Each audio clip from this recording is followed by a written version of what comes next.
تو اب اللہ تعالیٰ نے قرآن میں بھی کہا ہے اور جگہ جگہ بے شمار آیات میں کہ نفع و نقصان اللہ دیتا ہے، کوئی بندہ نہیں دیتا۔ ایک آدمی نے کیا کیا کہ اللہ کے رسول صلی اللہ علیہ وسلم نے اس کے ہاتھ میں ایک دھاگا دیکھا، دھاگا باندھا ہوا تھا۔ آپ صلی اللہ علیہ وسلم نے اسے پوچھا یہ کیا ہے؟ تو اس نے کہا کہ یہ دھاگا میں نے اس لیے باندھا ہے کہ مجھے کمزوری ہے۔ تو آپ صلی اللہ علیہ وسلم نے اسے کہا کہ یہ تیری اور کمزوری کو زیادہ کرے گا۔ فَإِنَّكَ لَوْ مِتَّ وَهِيَ عَلَيْكَ مَا أَفْلَحْتَ أَبَدًا، اگر تم مر جاتا اسی حالت میں کہ یہ دھاگا تیرے جسم پر باندھا رہتا، تیرے ہاتھ میں باندھا رہتا، تو ما افلحت ابدا، تو کبھی کامیاب نہیں ہوتا، کبھی جہنم سے نہ بچتا، جنت میں نہ جا سکتا۔ اب اللہ کے رسول صلی اللہ علیہ وسلم نے یہ بہت بڑی بات کہی ہے۔ میں نے آپ کو کئی 3 صورتیں بتائی۔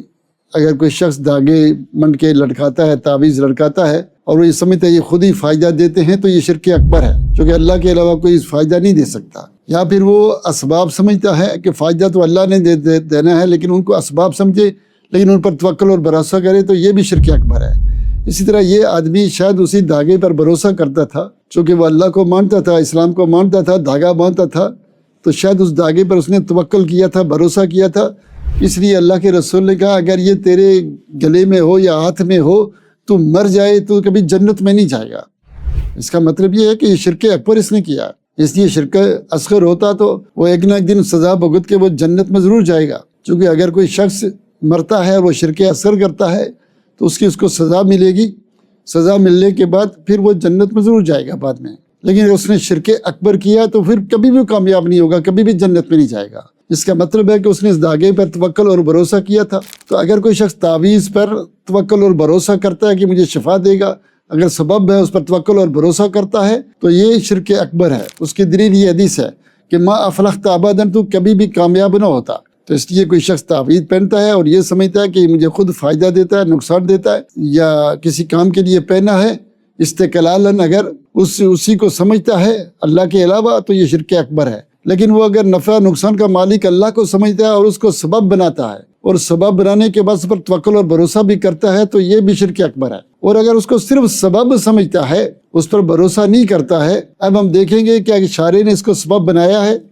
تعویذ کو لٹکانے کو شارع نے اس کو سبب نہیں بنایا بلکہ اس کو شرک کہا ہے۔ من تعلق تمائم فقد اشرک ان رکب تمائم وطول شرک، تو شارع نے اس کو شرک کہا ہے۔ شرک کیوں کہا ہے؟ کہ دھاگے باندھنا، منڈکے لٹکانا، پتھر لٹکانا، کالا جوتا لٹکانا، کالے دھاگے پہننا، شارع نے اس کو سبب نہیں بنایا کہ اس سے نفع ہوتا ہے، نقصان ہوتا ہے، جیسے کلونجی کی طرح، شہد کی طرح، سورہ فاتحہ کی طرح۔ اس کو سبب نہیں بنایا۔ جو چیزیں اسباب نہیں ہیں ان کو سبب بنانا یہ شرک اصغر ہے۔ اسی طرح اگر کوئی شخص صرف وہ یہ سمجھتا ہے کہ یہ اسباب ہیں، ان پر توکل اور بھروسہ نہیں کرتا، توکل اور بھروسہ اللہ کی ذات پر کرتا ہے، اور ان کو یہ سمجھتا ہے یہ صرف اسباب ہیں، یہ دھاگے لٹکانا، تعویذ لٹکانا، تو یہ شرک اصغر ہے۔ عبداللہ ابن مسعود رضی اللہ تعالیٰ عنہ گھر آئے تو دیکھا ان کی بیوی کے گلے میں دھاگا ہے، تو آپ نے ہاتھ آگے بڑھ کر اس کو توڑا۔ کہا ابن مسعود کے گھر میں شرک؟ کہا کہ میں جب اس کو پہنتی ہوں تو میرے سر کا درد چلا جاتا ہے، اور جب میں اس کو اتارتی ہوں تو سر میں درد ہو جاتا ہے۔ تو شاید کسی پڑوسن نے یا کسی نے بتایا تھا، تو وہ دھاگا باندھتی تھی تو سر کا درد آرام آ جاتا تھا۔ تو عبداللہ بن مسعود نے کہا کہ یہ شیطان ہے، کچھ چوکے لگاتا ہے، جب تو پہنتی ہے تو وہ پیچھے ہٹ جاتا ہے، جب تو اتارتی ہے تو وہ کیا کرتا ہے، پھر تکلیف دیتا ہے تمہیں۔ تو صبح شام کی اذکار کرو۔ وہ دھاگا دوڑا اور کہا ابن مسعود کے گھر میں شرک یہ کیا ہے؟ قرآن اس لیے کہتا ہے وَمَا يُؤْمِنُ أَكْثَرُهُمْ بِاللَّهِ إِلَّا وَهُمْ مُشْرِكُونَ، کہ بہت سارے لوگ اللہ پر ایمان لاتے ہیں لیکن ایمان لانے کے بعد وہ شرک کرتے ہیں۔ تو اس لیے تعویذ لٹکانا، پہننا، یا وہ شرک اکبر ہے اگر اس کو استقلالً سمجھے، یا اگر اس پر توکل کرتے ہیں تو پھر بھی شرک اکبر ہے۔